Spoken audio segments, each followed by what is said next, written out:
Party के साथ तनातनी की खबरों के बीच कांग्रेस सांसद शशि थरूर एक बार फिर से सुर्खियों में है और इस बार इसकी वजह भी दिलचस्प है। केरल में 2026 में होने वाले विधानसभा चुनाव से पहले एक ऐसी रिपोर्ट सामने आई है जो रिपोर्ट कांग्रेस के लिए चिंता का सबब बन सकती है, लेकिन बीजेपी के लिए एक अवसर की तरह है। दरअसल वोट वाइब के किए गए एक सर्वे में यह सामने आया है कि केरल के सीएम दावेदार को लेकर लोगों की पहली पसंद शशि थरूर है और इस रिपोर्ट को खुद शशि थरूर ने अपने अकाउंट से शेयर किया है। लेकिन कांग्रेस पार्टी अब भी थरूर की लोकप्रियता को कम आंक रही है। तो ऐसे में क्या थरूर के लिए अब सीएम की कुर्सी तक पहुंचने का आखिरी रास्ता कांग्रेस पार्टी को छोड़ बीजेपी में शामिल होना ही बचा है? शशि थरूर के सामने अब क्या विकल्प है? चलिए इस पर चर्चा करेंगे, लेकिन उससे पहले अगर आपने हमारे चैनल आयोन भारत को सब्सक्राइब नहीं किया है तो पहले सब्सक्राइब कर लीजिए। नमस्कार, मैं आपके साथ तान्या अधिकारी। अगले साल के आखिर तक केरल के विधानसभा चुनाव होने हैं।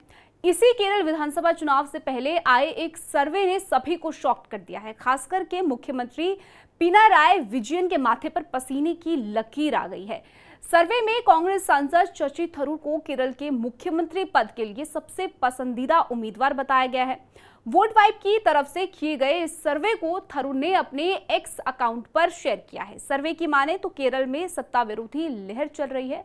केरल की 62% जनता सत्ता परिवर्तन चाहती है। वहीं 28.3% लोग शशि थरूर को यूडीएफ की ओर से मुख्यमंत्री बनता हुआ देखना चाहते हैं। इस सर्वे को लेकर थरूर के एक समर्थक ने एक्स पर पोस्ट भी किया है, जिसमें उन्होंने राहुल गांधी, केसी वेणुगोपाल, प्रियंका गांधी और विपक्ष के नेता वीडी सिटीसन जैसे वरिष्ठ कांग्रेस नेता को टैग किया है। लेकिन बड़ी बात यह है कि इस सर्वे के सामने आने के बावजूद कांग्रेस सांसद शशि थरूर को कम आंकने की कोशिश कांग्रेस पार्टी कर रही है। इस सर्वे के सामने आने के बाद कांग्रेस प्रदेश अध्यक्ष कमेटी के अध्यक्ष सनी जोसेफ ने कहा है कि कांग्रेस अपना नेतृत्व चुनाव परिणामों के बाद एक उचित प्रक्रिया का पालन करते हुए चुनती है।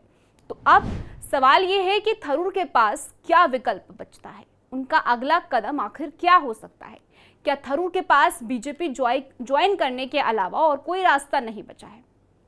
देखिए, अगर पिछले कुछ घटनाक्रम को देखा जाए तो शशि थरूर और कांग्रेस पार्टी के बीच टकराव की खबरें तब सामने आई थी जब मल्लिकार्जुन खड़गे ने के खिलाफ पार्टी अध्यक्ष पद का चुनाव लड़ने के बाद से ही थरूर के राष्ट्रीय कांग्रेस नेतृत्व के साथ संबंध बिगड़ते हुए नजर आए। ये तनाव और ज्यादा तब बढ़ गया जब केंद्र सरकार की ऑपरेशन सिंदूर आउटरीच पहल के लिए नेताओं की सूची से उनका नाम हटा दिया गया। इतना ही नहीं, थरूर ने सार्वजनिक मंच पर स्वीकार किया है कि कई मामलों में उनके विचार पार्टी से अलग है। हालांकि कांग्रेस छोड़कर बीजेपी या फिर कोई दूसरी पार्टी ज्वाइन करने की खबरों को उन्होंने सिरे से इनकार किया है। दूसरी तरफ थरूर की बीजेपी से नजदीकी भी बढ़ी है। हाल ही में पार्टी के खिलाफ जाकर ऑपरेशन सिंदूर के दौरान प्रधानमंत्री नरेंद्र मोदी के नेतृत्व की तरफ तारीफ करने के बाद ऐसी अटकलों को और बल मिला।